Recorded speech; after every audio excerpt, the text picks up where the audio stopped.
Bueno, continuamos conversando con Simón García, dirigente político, exparlamentario.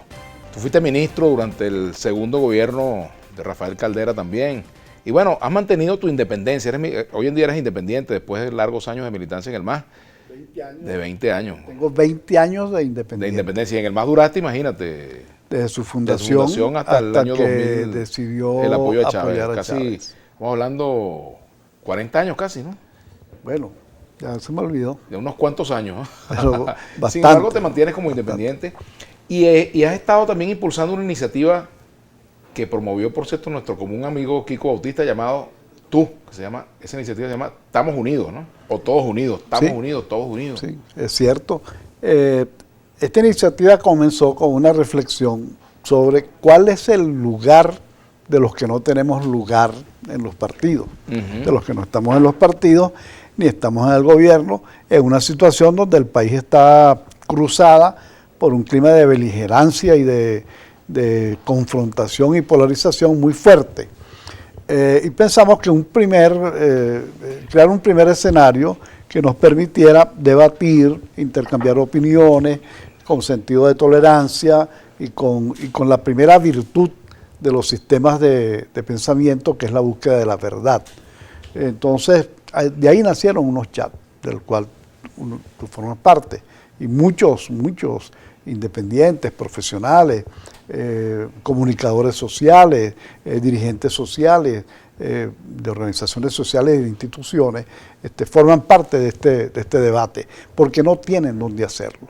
Entonces, creamos un espacio para la conversación, para la deliberación política, desde una perspectiva más bien de ciudadanos. Ahí también hay dirigentes políticos, pero no en representación de sus partidos, a título personal, sino a título individual, como ciudadanos, de manera que eso no compromete sus opiniones a la organización a la cual pertenezcan.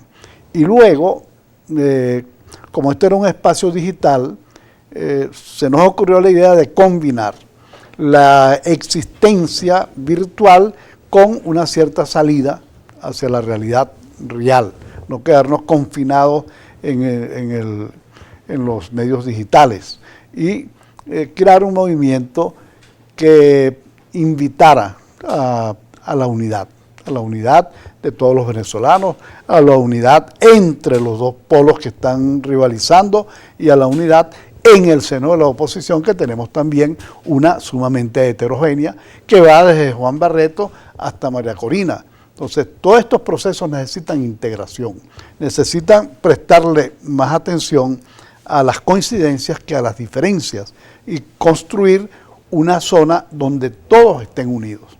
Ahora, aquí se habla, fíjate, ya que hablaste de la oposición, Simón, aquí se habla de una oposición en la cual hay extremistas, radicales, un poco más moderados, se habla de un centro, se habla de un sector al cual llaman colaboracionista. Ay, María Purísima. Ajá. ¿Tú coincides con esa descripción? Yo creo que hay una oposición heterogénea, una que tiene diferencias entre sí.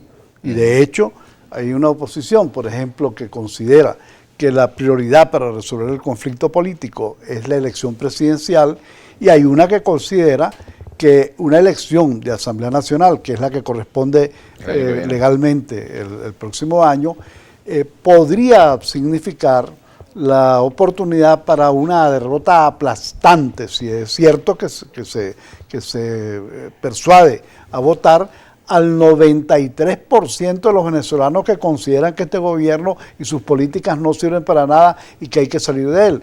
En tal sentido, apuestan a que esas elecciones sirvan como un referendo y abra un proceso indetenible de cambios que conduzca más rápidamente a una elección presidencial. Ahora, esos son puntos de vista, están en discusión. En lo inmediato, yo creo que todos deberíamos estar unidos, todos unidos, en la idea de que es preferible el voto que las balas. Entonces, esto hay que llevarlo a los venezolanos, a nuestros compatriotas que no tienen mucha confianza en el voto, que no estiman que eso es una vía para poder cambiar, que tienen muchas incertidumbres, muchas dudas, Entonces, la primera condición para defender la democracia es lograr que los venezolanos ejerzan la herramienta para defenderla, que es el voto. Pero eso pasa por rescatar la ruta electoral, no solamente en cuanto a condiciones, sino también en la mente de los venezolanos. Así ¿no? es. Ese es un reto claro, muy difícil claro, porque claro, ha habido, digamos, distintos mensajes en cuanto a ese punto. En un momento no votar, porque no hay condiciones, en otro momento sí votemos, en otro momento no volvamos a votar. Y sí, bueno, claro. Ahí está el detalle, como diría Cantinflas, pero ahora hay un problema, Simón, y es que en medio de esa diversidad de criterios en la oposición, pues pareciera que tampoco hay ese espacio para que la oposición se ponga de acuerdo. Digamos, no hay una instancia que esté tratando de procesar esas diferencias. Hay un G4 y el que no baile pegado a ese G4, pues entonces corre el riesgo también de ser señalado de colaboracionista o de cualquier otra cosa parecida, ¿no? Sí, se está produciendo el fenómeno según el cual la cultura autoritaria, que es típica del oficialismo, está permeando hacia sectores de la oposición. Entonces existe en la oposición una actitud excluyente, una prohibición de la crítica, una aversión a la diferencia. Entonces, de esa manera, tú puedes estar construyendo una alternativa política, pero no estás construyendo una nueva cultura política. Y el país lo que necesita es, entre otras cosas, es un cambio profundo de cultura, la aparición de una nueva cultura cívica. Esa es la defensa para que no volvamos a retroceder al rentismo, al populismo, al caudillismo, al líder mesiánico, que no son solución. Nosotros necesitamos construir ciudadanía, construir partidos muy fuertes, muy programáticos, pero también que el ciudadano tenga un espacio y no sea simplemente una herramienta del Estado, ¿verdad? Que se impone sobre todos nosotros o del mercado. Ahora, ¿cómo se puede validar la participación ciudadana en las decisiones que se debe adoptar, por ejemplo, en cuanto a si debe haber o no una negociación política, si se debe participar o no en una elección, independientemente del tema de las condiciones, si por ejemplo se puede haber una elección presidencial con o sin el actual presidente? Es decir, hay tantos temas que decidir para la estrategia opositora, que no basta que eso se decida en una plaza, ¿no? No basta que se decida en una plaza. Es un proceso difícil de contabilizar, difícil también de construir, pero si con buena voluntad se pudieran buscar unas fórmulas que permitan ir sumando y clasificando cuáles son las voluntades que hay. Están las encuestas es una, y las encuestas indican que hay una inmensa mayoría de venezolanos que quiere un entendimiento, que quiere una salida pacífica, democrática y electoral.